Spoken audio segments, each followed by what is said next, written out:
ઉમેશભાઈ મારું નામ છે, સોલંકી. તમે શા માટે બેનને દાખલ કર્યા? ઉમેશભાઈ, શું આખી ઘટના શું બની?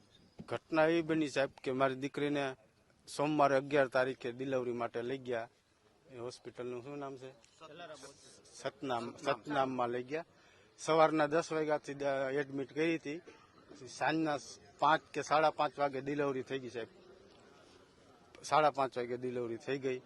પછી એના અડધી કલાક કે પોણી કલાક પછી છોકરીને ટાંકા લીધા. જીવતા ઇન્જેક્શન માર્યા વગર ટાંકા લીધા તો છોકરીને ચક્કર આવી ગયા સાહેબ.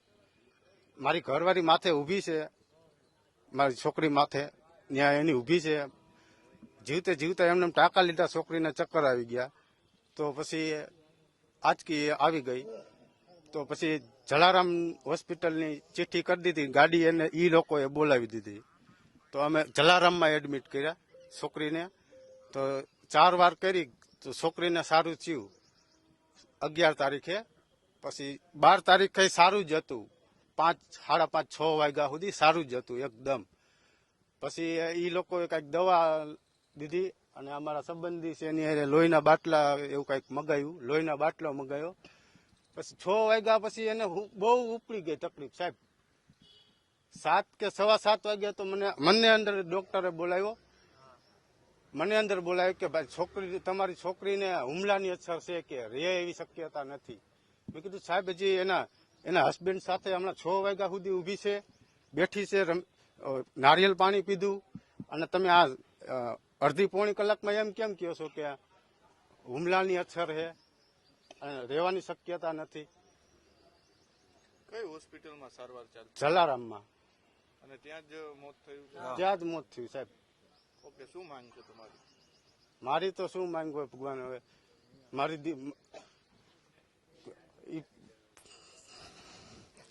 મારી દીકરી વહી ગઈ તો મને પાછી મળવાની નથી સાહેબ.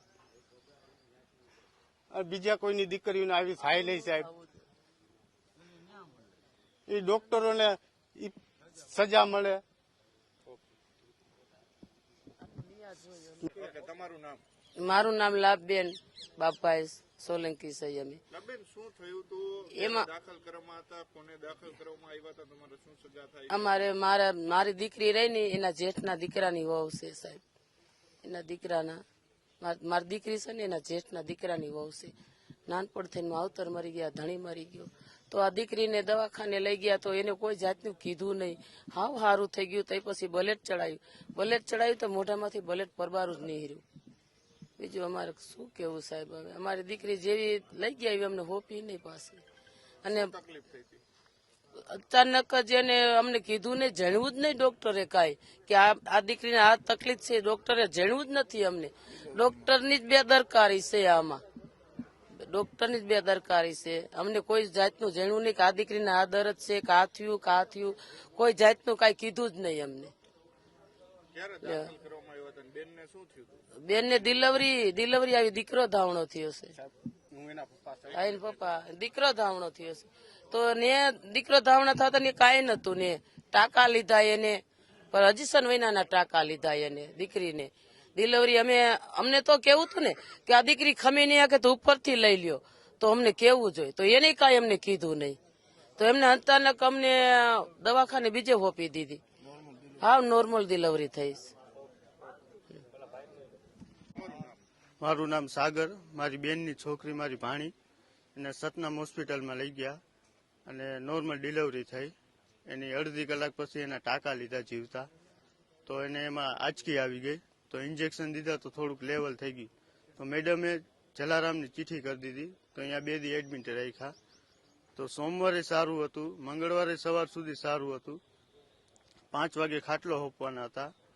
તો લોહીનો બાટલો મગાવ્યો. તો લોહીનો બાટલો ચડાયો તો મોઢામાંથી લોહી હાલતા થઈ ગયા. તો ડોક્ટર કાંઈક અલગ બાના દેવા માંડ્યા કે આમ થવા માંડ્યું. MRI કરાયો, CT સ્કેન કરાયો તો એમાં કાંઈ એવું આવ્યું નહીં. પછી બધા એ રીતના એમ કહેવા માંડ્યા.